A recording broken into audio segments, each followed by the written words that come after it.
सतीश जी। प्रणाम गुरुजी। गुरुजी, मेरा मन जीव जंतु पशु पंछियों की सेवा में ही ज्यादा लगता है। मैं अपनी कमाई का ज्यादा हिस्सा इसी पुण्य में लगाता हूँ। बहुत अच्छा है। अहंकार रहित होकर सेवा की जाए तो भगवान की ही प्राप्ति हो जाती है, क्योंकि हर पक्षी पशु के रूप में भगवान है। नामदेव जी महाराज कुत्ते में भगवान को देखो प्रकट किया ना भगवान। एक बार श्री एकनाथ जी महाराज गंगोत्री से गंगा जल लेकर बहुत से भक्तों के साथ रामेश्वर चढ़ाने जाते थे। प्राय भक्त लोग ऐसा करते हैं कि गंगोत्री से गंगा जल लेकर रामेश्वर में चढ़ाते हैं कांवर में लेके। ऐसे ही वो जा रहे थे। जब रामेश्वर जी के पास पहुंचने वाले थे तो देखा एक गधा प्यास से तड़प रहा है, मतलब ऐसा दिखाई दे रहा है। तो उन्होंने विचार किया कि रामेश्वर जी में तो सब जल चढ़ाते हैं और ये प्यासा इसे कोई पिलाएगा नहीं। गंगोत्री से लाए थे रामेश्वर जी के लिए, नजदीक गए और गोद में गधे का सर लिया और हर हर महादेव कर पूरी गंगा जली जे ही गंगा जली पिया। तो और जो साथी थे सब हंसने लगे, यार मतलब इतनी मेहनत करके वहां से लाए और पास ही आ चुके थे रामेश्वर के, वहां नहीं चढ़ा, एक गधे को पिला दिया। वो तो रामेश्वर जी गए और वहां रामेश्वर आ गए। गधे को जे ही गंगा जल पिलाया तो भगवान उठ के बैठ गए, बोले मैं ही था, तुम्हारे को देख रहा था कि तुम केवल मूर्ति में ही मुझे समझते हो या सब जीवों में भी मुझे समझते हो। तुम्हारी इस दया से मैं द्रवित होकर यही प्रकट हो गया, क्योंकि कण कण शिव है, तो एक गधे से भी भगवान प्रकट हो गए।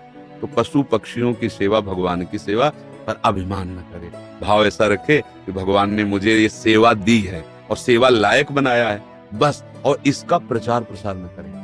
प्रचार प्रसार करने से सेवा का जो सुकृत होता है वो नष्ट हो जाता है। जैसे आप यार मित्रों से और बहुतों से, हम तो ऐसा करते हैं, मतलब ये बात जैसे आप संत से या गुरुजनों से कहे तो बात अलग होती है, बस इसके बाद से गुप्त। अगर कोई कहे भी कि सुना है कि आपने पक्षियों की बहुत सेवा करते हो, अरे हम अपनी ही सेवा नहीं कर पाते, पक्षियों की क्या, मतलब उसे हमें दबाना है। हमसे पाप बन जाए तो कह देना है, पुण्य बन जाए तो छुपा लेना है। पर अपने लोग उल्टा करते हैं, पुण्य बनेगा तो पोस्टर छपवा देंगे और पाप बनेगा तो कसम खा लेंगे कि किया ही नहीं है। यही हमारी दुर्गति का कारण बनता है। अगर हमसे कोई गलती हो गई और कोई पूछे आपसे गलती, वहां हो गई, अब दंड मिले जो, तो वो नष्ट हो जाएगा। जहां आपने हाँ कहा वो पाप नष्ट हो जाएगा। अगर सभा में खड़ा होकर के स्वीकार कर ले तो दंड मिले ना मिले उसका पाप नष्ट हो गया। हम सभा में पुण्य को कह सकते हैं, पाप को नहीं कह सकते, देखना है नहीं। तो अपने इस पुण्य को छुपाओ और पशु पक्षी में भगवत भावना करो। जब उनको दाना डाल रहे हो या फल जो भी, जैसे पशु पक्षी हो, तो भाव करो, हे भगवान आप इन सब रूपों, और बढ़िया पुण्य बन जाएगा और बड़ा लाभ मिल जाएगा। हे भगवान आप इन रूपों में आके सेवा स्वीकार, नाथ हम पे प्रसन्न रहो कि हम सदैव आपकी सेवा करते हैं। भक्ति हो गई, इसी से भक्ति हो गई, सब में भगवान के दर्शन की भावना बनने लगेगी। ठीक है, पर कभी गलत धन कमा के सेवा की भावना मत रखना। मान लो चलो 1 लाख रुपए हम गलत करके ले रहे हैं तो 10,000 की सेवा, वो ठीक नहीं है। ईमानदारी से कमाओ, धर्म से कमाओ, और फिर उससे अगर 10 रुपए की भी सेवा करोगे तो बहुत बड़ी सेवा मानी जाएगी। 10 करोड़ सेवा बेईमानी से वो तुम्हारे लिए बिल्कुल बेकार है। और 10 रुपए गरीब की 1 रोटी जितना पुण्य देगी ना, राजा का उतना पूरा धन का खजाना नहीं, क्योंकि वो मेहनत से करके और 4 रोटी में 3 में परिवार चलाया, अपने हिस्से की दे दिया दूसरे को, बहुत बड़ा दान हो गया। तो दान का ये भी स्वरूप समझना है कि गंदे आचरणों द्वारा, बेईमानी द्वारा नहीं, धर्म से कमा करके। एक बार राधा बाबा ने भागवत सुनी, एक ब्राह्मण आते थे, श्रद्धा से सुना। अब दक्षिणा देने की बात आई तो बाबा ने कहा हम तो सन्यासी, क्या दक्षिणा दे? कहा बड़े बड़े लोग बैठे थे, जिसके पास पवित्र धन हो 100 रुपया हमें दे दो। किसी की हिम्मत नहीं निकालने की, क्योंकि बाबा बिल्कुल सत्य पे प्रतिष्ठित महापुरुष। आप पवित्र होना चाहिए, नहीं दंड मिलेगा। किसी की हिम्मत, एक घास खोदने वाला बगीचे में जो काम करता है, दौड़ के आया, बाबा हमारा पवित्र है। वह कैसे तेरा पवित्र? बोले घास खोदता हूँ, मुझे कोई 1000-2000 ले मिलते, 100 रुपया तो हम दे देंगे। बोले हाँ तू दे। 100 रुपया लिया, पंडित जी को देखे, ये है दक्षिणा।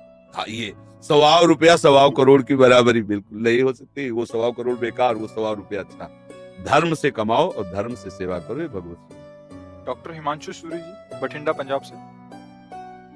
महाराज जी, मेरा ये प्रश्न है, क्या ऐसे महापुरुष जिनका गोलोक वास हो चुका है, उन्हें गुरुदेव रूप में धारण किया जा सकता है? एवं अगर किया जा सकता तो कैसे?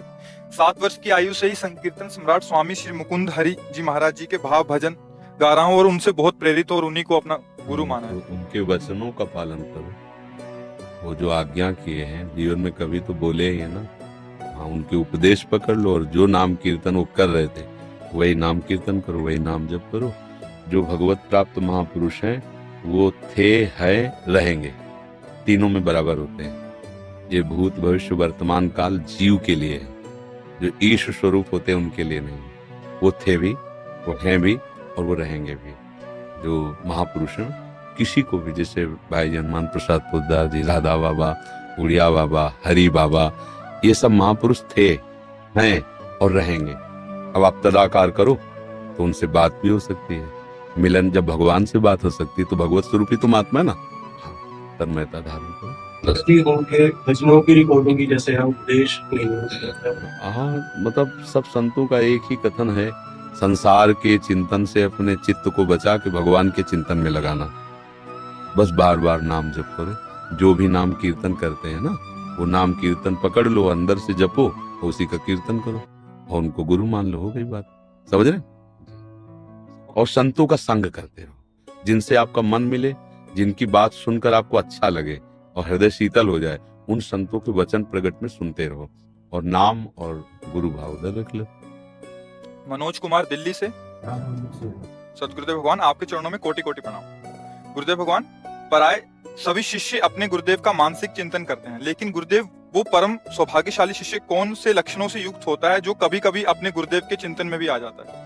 जिसका अस्तित्व खत्म हो जाता है वो कभी कभी नहीं, वो गुरुदेव में ही हो जाता है। जब तक शरीर और शरीर के भोग और शरीर संबंधियों से अपनापन है, तब तक गुरुदेव को हमने माना है। जैसे सांसारिक किसी को हमने पिता माना, माता माना, रिश्ते नाते माने, उसी में एक और नाता मान लिया, गुरु। अब जिसने अपना अस्तित्व अहम में टिका होता है, जिसने अपना अहंकार गुरु जी के चरणों में दे दिया। अब जैसे आपकी आज्ञा वैसा ही हमारा जीवन है, आपका कृपा कटाक्षी हमारा मोक्ष मूलम गुरु कृपा। जिसने गुरुदेव को अपना अहम देकर सतत उनकी आज्ञा पर चला, तो गुरुदेव को चिंतन नहीं करना होता।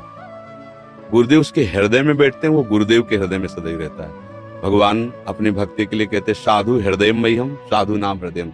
मैं उनका हृदय हो जाता हूँ, वो मेरा हृदय हो जाते हैं। और सही पूछो तो वो गुरु स्वरूप ही हो जाता है। सच्चा शिष्य वही जो गुरु स्वरूप हो गया।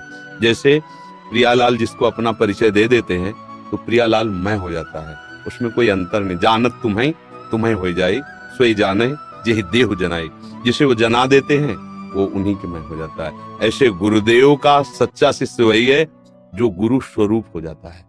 सांसारिक राग, सांसारिक भोग, सांसारिक चिंतन रहित, सदैव गुरु के बताए हुए नाम मंत्र में तल्लीन है, वही गुरु का स्वरूप हो जाता है। गुरु निष्ठा, नाम निष्ठा, धाम निष्ठा, इष्ट निष्ठा, ये बड़ी दुर्लभ बातें हैं, किसी बिरले के हृदय में आती है। और ये निष्ठा आ गई तो निश्चित वो उसी को प्राप्त हो जाता है जिसकी जो, जैसे अभी हमारी शरीर निष्ठा है सबकी, तो हमें भोग की चाह है, मान की चाह है, प्रियता है, संसार सारा प्रपंच है। और जिस दिन भगवान निष्ठा आ गई तो सारा प्रपंच खत्म हो गया, भगवत निष्ठा आ गई। भगवान के चरणारविंद में आसक्ति प्रेम, या प्रियालाल के चरणारविंद में आसक्ति प्रेम। पहले तो समझना है कि इष्ट और गुरु केवल कहने को दो शब्द हैं, पर्यायवाची, दो नहीं है। वही लाडली ही अपने रस का विस्तार करने के लिए हमारे जैसे शब्द बोलने वाला रूप धारण करके हमको समझाती हैं।